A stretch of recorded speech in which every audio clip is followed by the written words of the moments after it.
Hello, my name is Jack Easton, and I'm here to talk to you about myself in this digital narrative that I'm recording for my diversity class, teaching the Mosaic. I'm supposed to talk to you about the ways in which I've been denied privilege, the difficulties in my life that I've come into contact with and subsequently, or hopefully, overcome in order to become the fully fledged member of society that I am today. The thing is, I've led a very privileged life. I don't think I've been unlucky. So bear with me while we go through the hard times that I've had. Here we go. Trial number 1. When I was growing up, I was a tiny child. I did not grow past 5 feet tall until probably grade 7. And generally was regarded as very physically unfit, and they weren't wrong. This is a participation trophy that I got. I got a lot of them. There really was nothing physical I ever excelled at. It took a toll on me mentally, and I still have a skewed vision of myself when it comes to the things I can accomplish, even though I've gotten much healthier. The second, and probably most serious way in which my life has been difficult, is that my parents have passed away. My father died in a car accident when I was 12, and my mother died from cancer when I was about 20. So, for the last 5 years or so, I've been on my own.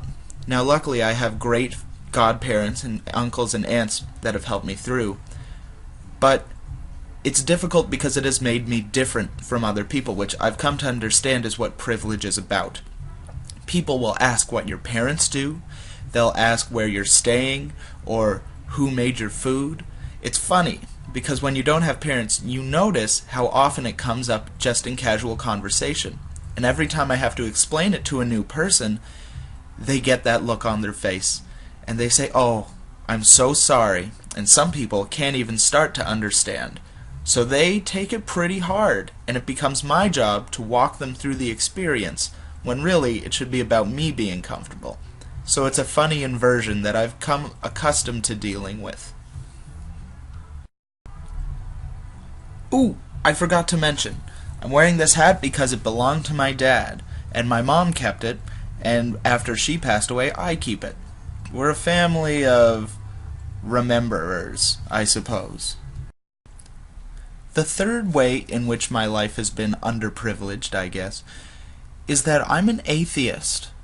And although it really doesn't affect most of my daily life, it interconnected very seriously with the fact that I lost my parents. See, a lot of people try to comfort you by bringing in religion, which is great if you believe in it. But when the only solace that friends or family could offer is, "Don't worry, you'll see your parents again in heaven," when I, internally, am thinking, well, that doesn't really apply to me, it meant that I had to find my own way of coping with my grief. Alone, in a way, which was very difficult. An example of that is this last artifact, which is a lovely picture my mom took of my brother and I on the beach shortly after our father died. The sun's reflection on the water makes it look just like his silhouette, and really, it looks just like him. You can even see the hat I'm wearing in the reflection. So she would always refer to it and say, "See, it's a sign, he's watching us," and all I could do was quietly think, well, it's a lovely gesture.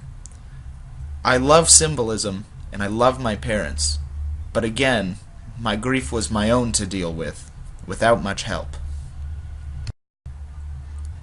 Well, it's been fun. That pretty much concludes all of the ways that I don't have an advantage in this world.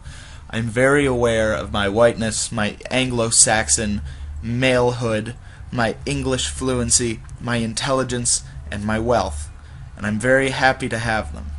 And frankly, I feel like the things I've shared with you today have only made me a better person. I guess that's the way with all lack of privilege. It pushes us to catch up. Thanks for listening.